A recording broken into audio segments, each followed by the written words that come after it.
Hello all, I welcome you to the part 4 of this video lecture series about the response spectrum analysis procedure for the analysis and design of building structures. And in this part 4, we will discuss the response spectrum analysis as prescribed in the International Building Code 2000. So we have started this lecture series with the basic concept of the elastic response spectrum curve, and then we studied the mathematical formulation of this response spectrum analysis. In part 3, we discussed the code-based response spectrum analysis as prescribed in the Uniform Building Code in detail. In this part, we will focus on the IBC 2000. Many of the concepts will remain same, but I will highlight the points where IBC is different from the UBC 97. So let's start this discussion. I assume that you are already familiar with the equivalent lateral force procedure in IBC 2000, and in that procedure you might know already that the hazard parameter, the governing parameter which shows the hazard value at your site, is changed from UBC 97. The UBC 97 basically was using a zone factor, and that was depending on PGA values for the 10% probability of exceedance in 50 years. This hazard parameter, which is the PGA value in UBC 97, is changed in IBC 2000 and all the later versions of IBC. And now the new hazard parameter is the spectral acceleration, and at two time periods, spectral acceleration at 0.2 seconds is represented as SS, short period spectral acceleration, and spectral acceleration at 1 second is represented with S1, which is the long period spectral acceleration, and these two hazard parameters are defined at MCE level, which means 2% probability of exceedance in 50 years. So this MCE level basically is converted to DBE level by multiplying with 2 by 3. So these are the two new hazard parameters, and they are required in IBC 2000 and all the later building codes onwards. But UBC 97 was using a zone factor Z, and that was dependent on the PGA value for your site. So this is one of the major difference in the definition of seismic hazard parameter in both of these codes. And that difference will also reflect in the response spectrum analysis procedure also. In UBC 97, we saw that the response spectrum curve for the future earthquake was a function of CA and CV, and these two factors were basically the function of Z factor, the zone factor, and the soil type. Here in IBC 2000, the response spectrum curve prescribed in this building code will be a function of SS and S1 and not the zone factor. So let's see what are some of the clauses and provisions about the response spectrum analysis procedure in IBC 2000. For dynamic analysis of building structures, IBC proposed the modal response spectrum analysis, the linear time history analysis, and the nonlinear time history analysis. These 2 and 3 are the rigorous dynamic analysis, but this first one is the response spectrum analysis, which is not a rigorous dynamic analysis but may be called as a pseudo dynamic analysis. The modeling requirements prescribed in IBC 2000 is that you should have a mathematical model of the building, and that should represent the spatial distribution of mass and stiffness throughout the structure. For regular structures with independent orthogonal seismic force resisting systems, independent two-dimensional models may be constructed to represent each system. For irregular structures without independent orthogonal systems, a three-dimensional model incorporating a minimum of 3 dynamic degrees of freedom. So these 3 degrees of freedom should be 2 translations in the orthogonal directions. For example, if you have a building like this in 3 dimensions, so at each level you should have at least 3 degrees of freedom, and those 3 degrees of freedom should include 2 translations in 2 orthogonal directions, let's say u1 and u2, and a rotational degree of freedom about the vertical axis. So there should be a rotational degree of freedom also, maybe u3, that should also be included at each level of a three-dimensional structural model if your structure is irregular, and if the orthogonal seismic force resisting systems are not independent. Another important point about the structural modeling of reinforced concrete structures is that the stiffness properties of concrete and masonry elements shall include the effects of crack sections. So all the crack stiffness modifiers which are prescribed in the building codes should be included in the model in order to account for the crack sections. So this you should also keep in mind while constructing a computer model for performing the response spectrum analysis according to IBC 2000. So let's see the shape of the response spectrum which is proposed by IBC 2000. IBC 2000 basically divides the response spectrum curve in three parts. This is the curve, for example. First part is this one, then second part which remains constant, and then third part which is a curve starting from this point and continues for large time periods. So these are the three parts, 1, 2 and 3. For each three parts of the response spectrum, there is a clause which says that for periods less than or equal to t naught, and this should be basically t naught, this period from which the peak plateau starts, the spectral acceleration shall be given by this equation, and this is this equation. So you can see that this is a linear equation and it is a function of t naught and SDS. SDS is the design spectral response acceleration at short periods, and we will see here how we can determine this SDS and SD1. We have also studied them in equivalent lateral force procedure, but here they will be used again to construct the response spectrum curve for response spectrum analysis of the building structure. So this is the equation of a straight line which will be followed for this part number 1, part 1 of the response spectrum, this line. For periods greater than t naught and less than ts, the design spectral response acceleration SA shall be taken equal to SDS. So which means that there will be a time period which is ts here, and the spectral acceleration between t naught and ts is a constant value, and that constant value is SDS. So spectral acceleration will be equal to SDS for this peak plateau, and SDS basically will be a function of SMS, and SMS will be a function of SS, the primary hazard parameter for short period structures. The third line is for periods greater than ts, the design spectral response acceleration SA shall be given by equation 1621, which is this one. So which means that this curve line will have the equation of spectral acceleration equal to SD1 over capital T, and SD1 is the design spectral response acceleration at 1 second period, and it will be determined from here. SD1 will be equal to 2 by 3 of SM1, where SMS and SM1 both will be the modified values of SS and S1 after the modification for local soil effects. So as we have seen in the equivalent lateral force procedure, that there is a factor FA and FV. These account for the local soil effects, and they modify the SS and S1 values respectively to come up with SMS and SM1 values, and these are still the MCE level values, so we have to multiply them with 2 by 3 to come up with DBE level values.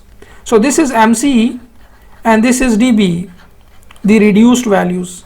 So these reduced values SDS and SD1, after accounting for the effect of local soil as well as after reducing them for the DBE level, we will use these two numbers SDS and SD1 to construct our response spectrum curve, this one. So both of the equations are here, and using them we can have the spectral acceleration values for different time periods if we are given with SDS and SD1, and this T naught basically is equal to 0.2 times SD1 over SDS, and TS is equal to SD1 over SDS. So which means that the only inputs required is SDS and SD1. If you have these numbers for your site, then you can construct the response spectrum for your site. So let's see this curve again here. So we start with the PGA value basically, and we will have this lines equation. That line equation is in last slide, that is 0.6 times SDS over T naught times the time period plus 0.4 times the SDS value. So this straight line have an equation, and then at time period equal to T naught, the line will become straight, horizontal basically, and the value will be equal to SDS. And from TS time, a curve will start which will have this equation, which will be a function of SD1. So this T naught and TS are functions of SDS and SD1, and all the equations, both of these equations are functions of SDS and SD1. So given the SDS and SD1 for your site, you can construct the response spectrum.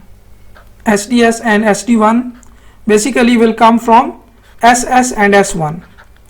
SS and S1. And SS and S1 are defined as the MCE level hazard parameters, the spectral accelerations for short and long period structures.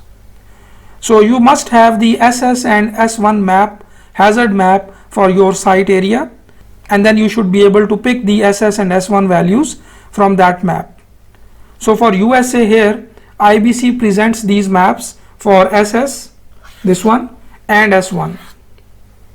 And these are the spectral acceleration maps for 5% damping ratio, 5% damping ratio, and these are for MCE level, which means 2% probability of exceedance in 50 years.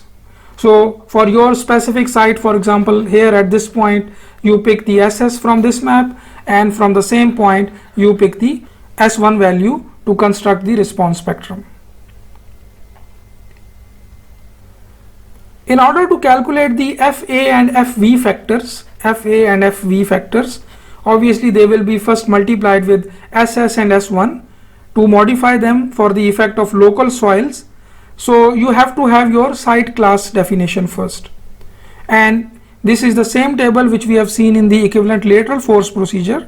Using that table, you will classify your site as class A or B or C up to class F. So this classification is based on either the shear wave velocity, the VS30 value, the shear wave velocity in first 30 meter of the soil, or the standard penetration test N value, or the soil undrained shear strength. So any of these test results can be used to classify your soil, and once you have this soil classification, you can go to the relevant tables in IBC 2000 to pick the FA value, site coefficient FA. From this table you need the SS value and the site class, so you can pick the FA value from this table. Similarly, you need the S1 value and the site class in order to pick the FV value, the site coefficient, which will modify the S1, the long period spectral acceleration hazard parameter. So both of these tables will be used to pick the FA and FV values, and the inputs required are SS, S1 as well as the site class. So you have to have the site class for your site in order to pick the FA and FV factors, and these factors will be used to modify SS and S1 respectively, and then 2 by 3 will be multiplied to both of the resulting numbers to come up with SDS and SD1. The response spectrum curve will be the function of SDS and SD1 values. So this IBC 2000 also guides us about how much number of modes we should consider in the response spectrum analysis, and the guideline is same, that the analysis shall include a sufficient number of modes to obtain a combined modal mass participation of at least 90% of the actual building mass in each of the two orthogonal directions. So in both directions in which you will perform the response spectrum analysis, you will make sure that sufficient number of vibration modes in each direction are considered in the analysis. And what is the definition of that sufficient number? That number which will make the cumulative modal mass participation of at least 90% of the total building mass. The modal properties should be calculated by established methods of structural analysis, eigenvalue analysis for example, or Ritz analysis. The modal base shear for each mode should be calculated using this expression. Vm is the base shear from any mth mode, and this is equal to CSM into Wm bar, where Wm bar is the effective modal gravity load, and it is this one, and it is a function of this Wi, where this Wi is the portion of the total gravity load at level I, and the total gravity load capital W is defined as the total dead load and some of the other loads, and which are listed here. And these guidelines basically are telling us that we should include at least 25% of the reduced floor live load in the areas which are used for storage purpose. Similarly, where an allowance for partition load is included in the floor load design, the actual partition weight or the minimum weight of 10 pounds per square feet of floor area, whichever is greater, should be included in the capital W. The total operating weight of any permanent equipment should be included in this capital W.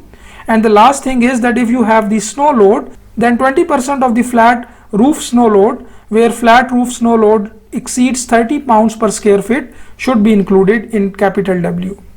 So all of these four conditions or considerations you should keep in mind when you calculate this capital W for your building.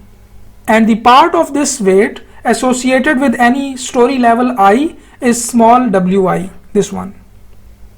So the story weights or the portions of total gravity loads associated with each story should be used to calculate this capital Wm bar. And the other thing required is this phi Im. It is the displacement amplitude at the ith level or the ith story of the building when it is vibrating in the mth mode. So basically it's the mth mode shape or the ordinate of that mth mode shape at story level number I. So you have to have this numbers for each story and then sum from I equal to 1 to n, where n is the total number of stories. And similarly in the denominator also you have Wi and phi Im. The other factor which is multiplied with this Wm bar is CSM, this one. And that CSM is equal to SAM over R over I, where SAM is the modal design spectral response acceleration at the period Tm determined from either the general design response spectrum of this section or the site specific response spectrum of this section. So just like UBC 97, you can either have the code specific response spectrum or the site specific response spectrum from your detailed hazard assessment. So both of the options can be used, code or site specific. So this SAM is basically the spectral acceleration picked from the response spectrum corresponding to a particular vibration mode which has the time period equal to Tm.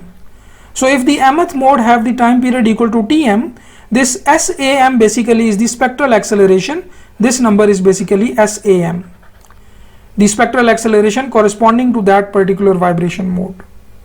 And R factor is the response modification factor, and it will come from the same tables which are used in the equivalent lateral force procedure also. Similarly, IE factor is the importance factor, the occupancy importance factor, and it will also be coming from the same table which was used in the equivalent lateral force procedure. So these two factors are the same as the ELF procedure, but the spectral acceleration will be depending on the time period of that particular mth vibration mode. So the final equation for base shear of an mth mode is Vm is equal to CSM multiplied by Wm bar, this equation on last slide, this one, and Wm bar is coming from this equation and CSM is coming from this equation. Now if you remember that we have already discussed the detailed mathematical formulation of the RSA procedure, and in that procedure we have studied that the lateral force vector corresponding to any ith mode Fi was equal to the modal participation factor gamma I of that mode multiplied by mass matrix multiplied by that particular mode shape phi I, and then multiplied by the spectral acceleration of that particular vibration mode SAI. If you see these two expressions for CSM and WM bar, you will realize that the base shear which we will be getting from summing all the forces from this equation will be same as this VM base shear, except the R and I factors which are included in addition to convert the response spectrum analysis results for the purpose of structural design. So if you ignore this R and I factors, these two factors, the base shear equation, this one, will give you the same number which will be coming from summing all the forces of one particular mode shape calculated using this expression. Because if you remember, this modal participation factor was defined as phi I transpose into M into 1 influence vector divided by phi I transpose into M into phi I. Similarly, this M matrix will be a diagonal matrix and it will have all the story masses at the diagonal positions and all the off diagonal terms will be 0. So if you look closely, the expressions prescribed for CSM and WM bar, and then also the distribution formula prescribed in IBC 2000, and I will show you in next slide that how you can distribute this base shear for a particular vibration mode along the height of the building. You will get the forces which will be coming from the same equation, this equation. So mathematically there is no difference between the code formulation and the mathematical formulation which we have studied, only the symbols are different. But one important difference is that we have R and I factors in code prescribed response spectrum analysis procedure. In mathematical formulation in part 2, we have studied only the elastic response spectrum analysis. But here in code, since the results will be used for design of the buildings and according to design philosophy, we should have this R and I factors so that our results can correspond to the inelastic or nonlinear results. So we must have R and I factors embedded in the base shear equation for any mth mode. So this equation CSM will have R and I factors in denominator. So this will reduce the base shear for any mth mode, which is this VM. So if you calculate the base shear for any mth mode VM here, you have to distribute that base shear along the height of the building, and then you will use this distribution formula. And that distribution formula says that at any particular floor level, the modal force Fxm should be equal to Cvxm multiplied by the total base shear of that mode. So it's similar to the ELF procedure, but here we are distributing the base shear for each mode separately, and we are carrying out the analysis for each mode separately, and then we are combining the results using a modal combination rule. So that factor, which will basically distribute the total VM to each story level, is also a function of the mode shape and the story weight. So we have this Wx or Wi here, and that is equal to the portion of the total gravity load of the building located or assigned to level I or level X. Phi Im or Phi Xm is the displacement amplitude at the ith level or any xth level of the building when it is vibrating in the mth vibration mode. So Phi Xm or Phi Im is the ordinates of the mth vibration mode. So which means that we are distributing the base shear according to the story weights and according to the shape of that particular vibration mode. So this is exactly in accordance with this expression which we have studied in mathematical formulation, that basically the story forces Fi for any ith mode are the function of that ith mode shape. So they have the same shape as the ith mode shape. So here also this distribution formula will ensure that the forces for any mth mode are exactly proportional to the mth mode shape. So this way the software will calculate the Fxm for each story level, and it will apply and carry out the static analysis for each mode, and then it will combine the responses and provide you the combined responses for the RSA analysis. However, just like the ELF procedure and the RSA procedure in UBC 97, here also you have the displacement amplification factor which should be multiplied with the elastic displacement coming from the analysis. So this delta xm is the maximum inelastic displacement, and it should be equal to the CD over I factor multiplied with delta xem, and delta xem is the deflection at the level x in the mth mode at the center of mass at level x, determined by an elastic analysis. So the displacement outputs from the elastic analysis corresponding to reduced forces should again be amplified with this CD factor, and this delta xem can be calculated using this expression.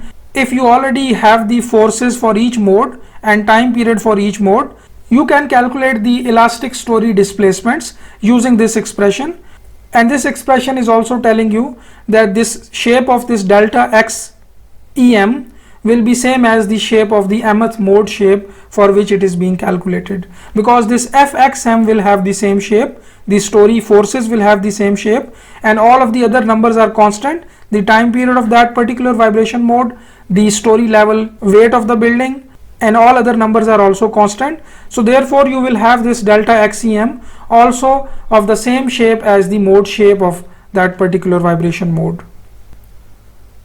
So that's how IBC 2000 automatically embeds the R factor and I factor in the direct equations of the modal base shears.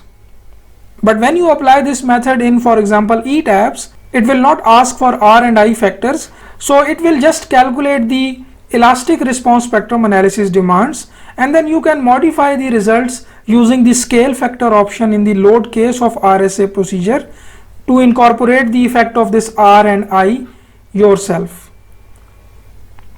So these R and I factors will be coming from the same tables as we have used in the ELF procedure. So here you can see the table for R factor. So this is R, then the overstrength factor, and then the displacement amplification factor. So for all important structural systems, you can pick the R, omega and CD values, and these will be used to modify your elastic response spectrum analysis results to convert them into design seismic demands. So for example, for moment resisting frame systems, depending upon different types of moment resisting frame, you can pick the R, omega and CD, and you can modify your elastic response spectrum analysis results. Similarly, for dual systems, for other kind of special systems, you can have these factors. Now about the scaling of RSA procedure results, the design values compared with the ELF procedure. So just like we have studied it in the RSA procedure prescribed in UBC 97, here in IBC 2000 also we have to scale our design values coming from the RSA results based on the results obtained from the ELF procedure. So first about the modal combination rule, IBC 2000 basically allows to use the SRSS or CQC method. So you can combine your modal responses using either the sum of the squares of each of the modal values or by CQC also. However, you have to scale your response spectrum analysis results based on the ELF base shear. So the base shear V, which is coming from ELF procedure, should be compared with the base shear coming from the RSA procedure, and that RSA procedure should include automatically the R value so that it can be compared with the ELF base shear. So for example, we have a base shear value here which is coming from ELF, let's say. So this V is basically VELF here, ELF. But this VELF, for the purpose of scaling the response spectrum analysis results, should not be the simple VELF obtained from the equivalent lateral force procedure, but it should be calculated using one modification in the ELF procedure, and that modification is described here.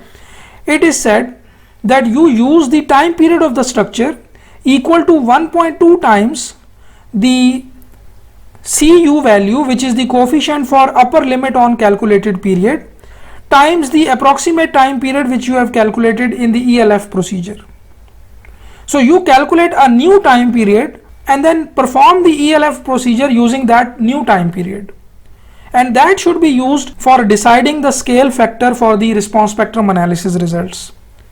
So this is very important, that you should not use the direct value of ELF procedure for the purpose of scaling the RSA results. You should use the modified value with a modified time period, and that modification is this one. The CU factor has a table, and that depends on the SDS value. If the SDS is in this range or this number, you can use the linear interpolation also to pick this coefficient CU, and that coefficient should be multiplied with the approximate time period of the structure and multiplied with 1.2 times, and then you should carry out the ELF procedure using this modified time period of the structure. And let's call that modified base shear coming from this new ELF procedure as VELF or as V here, just like V here. So this V basically is VELF, but not the direct ELF procedure, but the modified ELF procedure, basically with the modified time period. And this VT is basically the VRSA corresponding to reduced force, reduced base shear combined from all vibration modes. So the code guides us that where the thus calculated base shear V, which is the modified ELF, is greater than the modal base shear VT, the design story shears, moments, drifts and all the floor deflections shall be multiplied with this CM factor. This is a new scale factor now, and this CM is equal to V over VT, which means VELF over VRSA. So using this factor, we are making sure that our base shear from the RSA procedure is not less than the base shear coming from the ELF procedure, but not the default ELF procedure, but with the modified time period of the structure and the base shear corresponding to that. So this will be our new scale factor, which you should be applied if your RSA base shear is less than the modified ELF base shear. And obviously when we are increasing the time period here in the modified ELF procedure, and if you remember the mathematical formulation of ELF procedure, it was V is equal to CS into W, and in the CS in denominator we have a time period. So if the time period increase, the value of CS will reduce and base shear will reduce. So basically when we calculate this new VELF corresponding to the increased time period, that will be slightly reduced value from the default ELF procedure, which you will be applying for the purpose of structural design. So instead of having like 85% or 90% of the ELF value as the threshold for RSA base shear, we are now having a new ELF value which is calculated using a different time period, and that should be used to scale our response spectrum analysis results. So about this scale factor and how we can use the scale factor option in the ETABS to satisfy these code clauses, please check the last lecture about UBC 97, in which I have discussed in detail about how you can use the scale factor option to satisfy this code clause. So here, instead of having 80 or 90 or 85% of the VELF as the minimum value for VRSA, we are having the modified value of VELF, a modified VELF as the minimum threshold value for VRSA. So if our VRSA is less than that value, we have to scale it with this CM factor, and that factor will be the ratio of these two values. So V is the equivalent lateral force procedure in this expression. This numerator is the equivalent lateral force procedure base shear calculated in accordance with this section and section 1617.4. So basically in this section it is prescribed that you should use a modified time period, and you should again calculate the base shear from the ELF procedure for the purpose of this scaling or for the purpose of comparing it with the VRSA value. And VRSA or VT in this expression, the denominator, is the modal base shear calculated in accordance with this section, which means VRSA.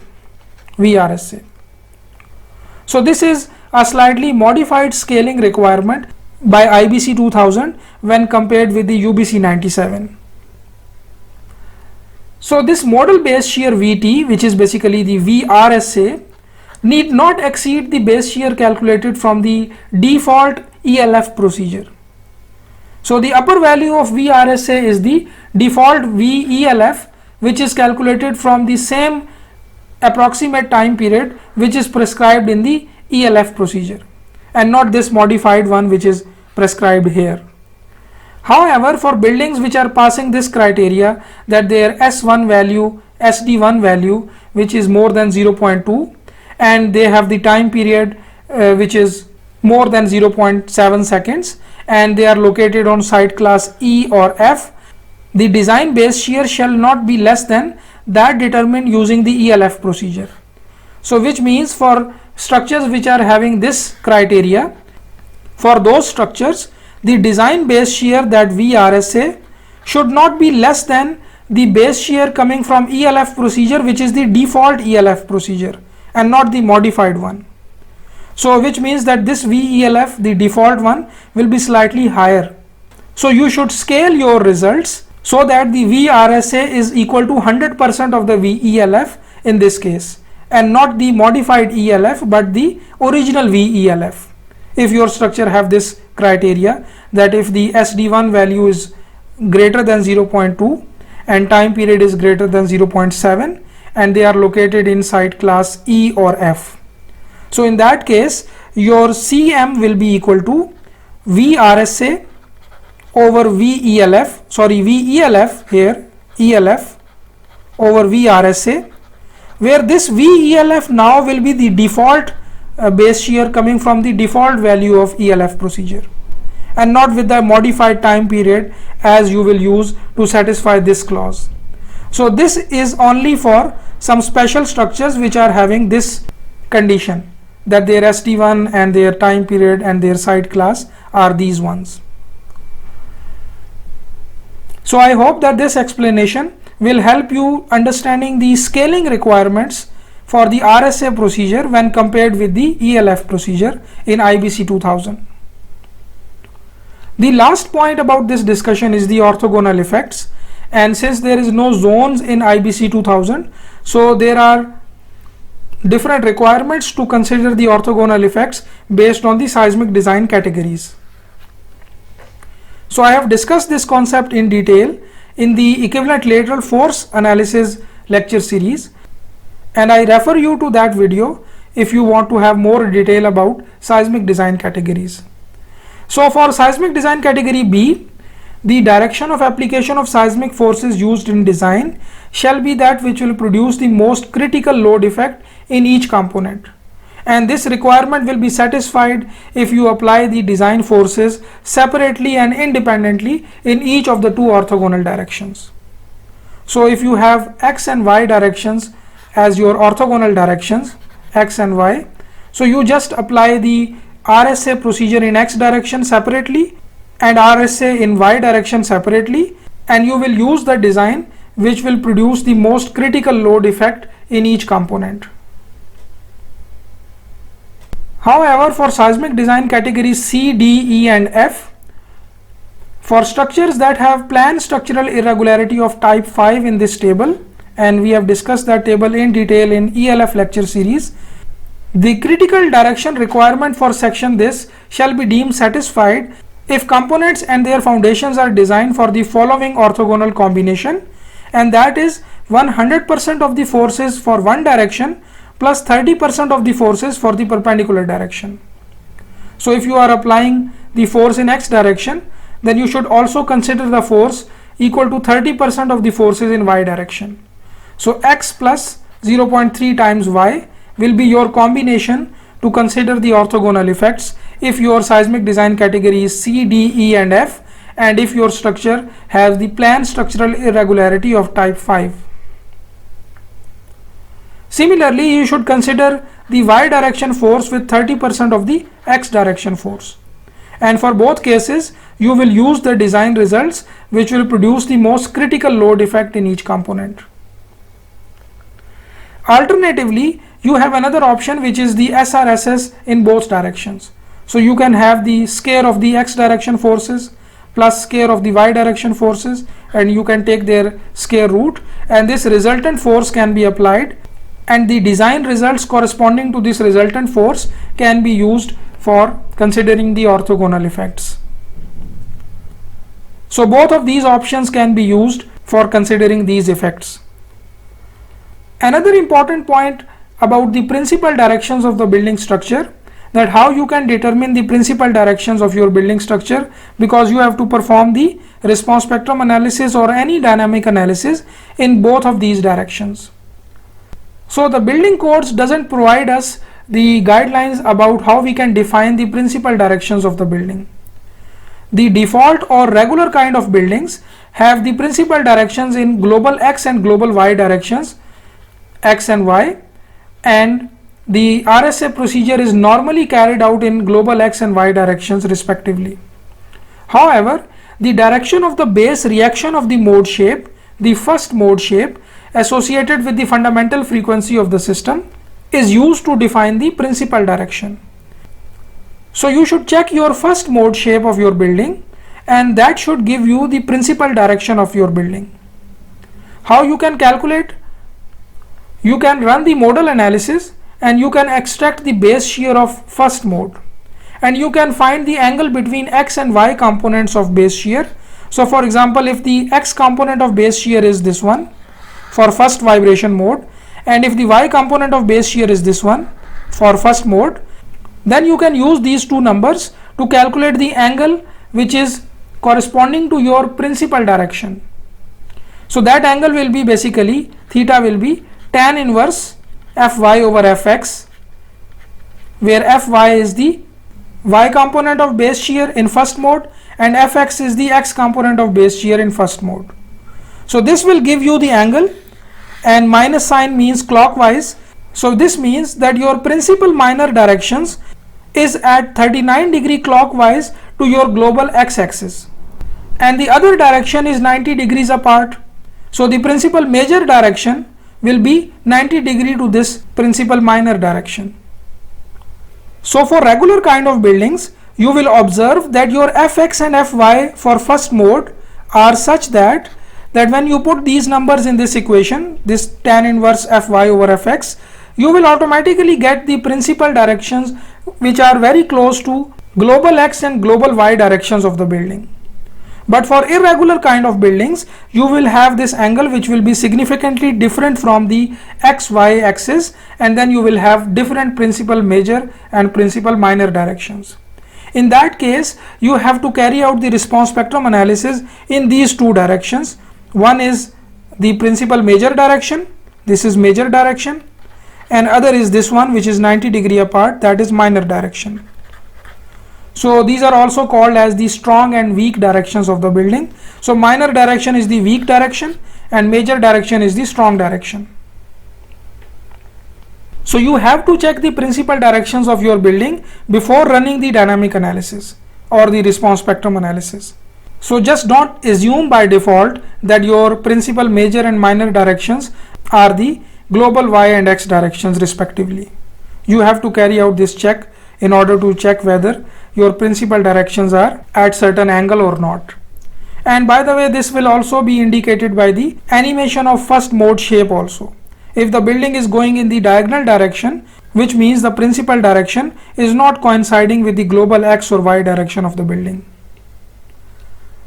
So the summary would be the routine design office practices that you run the equivalent static analysis according to the building code. You find the principal directions from modal base shear. You run the response spectrum analysis along the principal directions with a scale factor of 9.81 or G. So this run basically will give you the pure elastic results from the response spectrum analysis and not modified with R or I factor or CD factor. Then you find the scale factor for scaling elastic response spectrum results to equivalent static base shear. So this will be giving you VRSA, but only the elastic value of VRSA. So you have to divide it with R factor, and that whole thing should be compared with VELF. And based on that comparison, you should calculate the scale factor for scaling the response spectrum analysis results. That combined scale factor combined with G value, combined with any other consideration like scaling the two analysis results, that combined scale factor should be included and the response spectrum analysis should be run again. And that second run will give you the results which will be code compliant and will also be used for the purpose of structural design. So you run the response spectrum analysis with calculated scale factor in principal directions. So that scale factor, which will ensure the code compliance about the VRSA and VELF, is different for each building code. We have seen in the UBC that we should scale the RSA results such that they are at least equal to 90% of the VELF. But in ASC 705 or ASC 716, this requirement is different. For example, the design base shear shall not be less than 85% of the static lateral force base shear according to this ASC 705. And similarly in ASC 716, the base shear shall be scaled to 100% of the static lateral base shear. So each building code prescribes a different requirement for scaling the RSA results, and you should take care about these requirements. So we didn't discuss the ASC 7 ELF procedure in this lecture series, but that procedure is similar to IBC 2000 because ASC 7 also uses the same shape of response spectrum, and it is also dependent on the function of the same SS and S1 values. Similarly, ASC 7-16, the latest version, is also based on the same shape of response spectrum and quite similar hazard parameters which will be used to construct that response spectrum. So you can also check the RSA procedures in other building codes, for example IBC 2000. With this background now, I think you should be able to check the RSA procedure in all of the other building codes also, because we have studied an older version of RSA procedure which was in UBC 97 and also a newer version of the RSA procedure which was in IBC 2000. So I think most of these building codes either use the UBC 97 version or a method based on IBC 2000. So all of the latest building codes starting from IBC 2000 follow the similar RSA procedure as we have discussed in this part. So you can check all of these later building codes also, and you can spot the differences in the mathematical formulation or the requirements or the compliance for the RSA procedure in these building codes. So with this, I will end this session, and I will see you in the last part, which is the part 5, and in that part I will discuss the actual implementation of RSA procedure in ETABS, and I will show you using our results that how you can come up with the total seismic responses for all modes as well as the individual modal responses from ETABS directly. So I will see you in that part. Till then, stay safe. Thank you for your attention.